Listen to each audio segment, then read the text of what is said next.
So why don't we move on to agenda item number 2, because it sounds like you had a really rough weekend. Yeah. And what might help me is if you would kind of describe what happened. And I know we had made some plans that you were going to try out. What went on? Yeah, I mean, I know we talked about making a plan of like what to do for the weekend, and I did. I made plans to go to the happy hour with some of my friends from work. And the day ended, and I told everyone I was going to be there. And I closed up shop and got my stuff together. And I headed over towards the restaurant where everyone was at. But I couldn't go. I ended up not going, and I just went back to my apartment, and I sat there all weekend. So it sounds like you had some thoughts and feelings in the car that were really pretty strong and changed your plan because of that. Yeah. You know, one thing that I think might be helpful for us would be to try and capture some of those so that we can really see the kind of thinking you were doing and what kind of effects it had on your mood and your behavior. Okay. Would that be okay? And so if we could like have a time machine and take us back to Friday, you're driving, you're approaching the restaurant. What happens next? Well, I got to the restaurant, and then I pulled in and I parked, and I saw a group of people from work there, and Renee and some of the other co-workers, and I couldn't get out of the car. I sat there, and I felt like I was like there for an eternity. But then when I saw them, I had to leave. I had to just turn around and drive away. And what were the feelings that you were having right then? I just felt like I'm just never going to fit in with these people. I'm never going to be one of them. And I don't understand even why these people would even want me there. Like, why would they, you know, I'm nobody to them. Like, why would they want me to hang out with them? So those are really the thoughts you were having right then. Never going to fit in. I'm never going to be one of them. Why would they want me there? Really sort of painful. Yeah. And it sounds like you had some painful emotion associated with that too. Yeah. So then you drove home. And then I just drove home as fast as I could. What happened next? Well, when I got home, I just, walked into my apartment, the place that I'm at all the time, and I just shut the door, and I just felt like I was, just like a sigh of relief, and I was home. But then when I took a second to realize I'm home and there's nothing there, just me. And I just sat down in my chair and turned the television on, and that was my weekend. So you spent the whole weekend in front of the TV? Yeah. And when you were sitting there starting to sort of collect yourself, what kind of thoughts were going through your mind then? I just felt so alone. Just really, I'm just by myself. I'm just never going to fit in. I'm never going to be able to make a life here in this city. I just not going to be able to do it. So really pretty extreme, upsetting kinds of things were going through your mind. So I can understand that this was another one of those painful weekends, and you've had such a rough time over the last several months.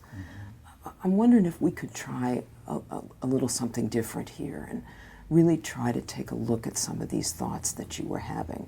Remember, we talked a couple of times back about how that cycle, how thoughts and emotions and behaviors are kind of connected, and that maybe looking at some of these thoughts might be useful to you in getting a hold of this depression and doing something about it. Could we spend some time on that? Sure. Okay, great. So this is a piece of paper called a thought record, and it's really just a device that helps us to organize information about situations, thoughts, and behaviors, and then really helps us to take a more logical look at what was happening at the time. Okay. And so I'm going to use this piece of paper and teach you how to use it as well, because I think it can be really helpful. So here we have the date, it's Friday night, and the time, you can put that in, but the situation one was driving to happy hour and being in the parking lot. And situation 2 was sitting in front of the TV at home. Mm-hmm. Okay. And my guess is, and you can correct me if I'm wrong, these are pretty typical of the kind of situations that have been really getting to you over the last couple of months. Yeah, Okay. definitely. Great, because we're working on the stuff that really has some promise in making a dent here. So here's the thoughts you were having at that time. I'm never going to fit in. I'm never going to be one of them.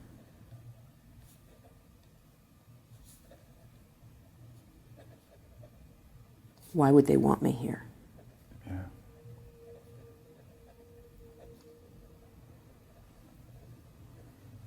And when you were at home, sitting in front of the TV, again, I'm never going to fit in.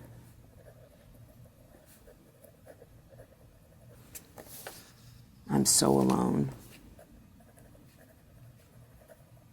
And I'll never make a life here. Right. Right? These are pretty common things that you think to yourself. Most of the time. Most yeah. of the time.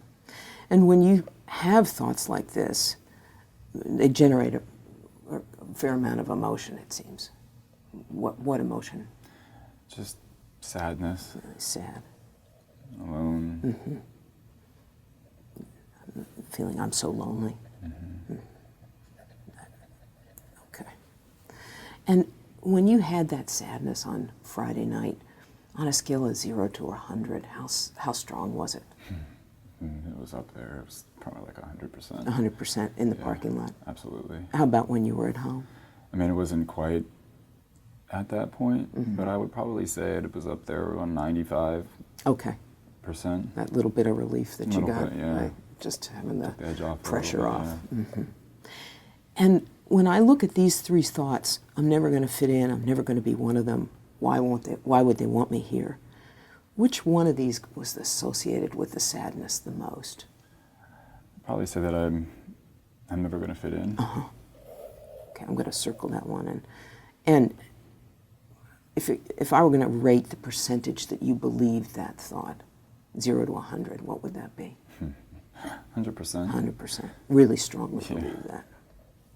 And actually, that's a thought you have here too. And even in this circumstance, it seems to come up quite a lot. So when we look at I'm never going to fit in, I'm so alone, I'll never make a life here for myself. Which of these 3 is the most associated with the sadness? When I'm back at home, it's just I'm just by myself. I'm just so alone. I'm so alone. Okay. And how much do you believe that? Probably about 95%. 95%. Okay. So here we have some really strongly held thoughts that are associated with some real strong emotion that you've got. And 2 things that I think are important that we think about today. One is that we may want to find some things that you could do when you're home at the apartment besides sit in front of the television and talk about, even if you were going to be there, what kinds of things you could do that may change your mood even just a bit. And we'll take that up in the second half of the session.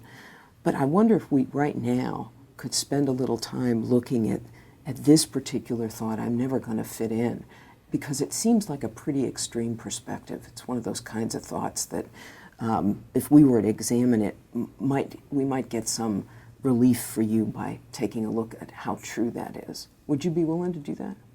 Sure.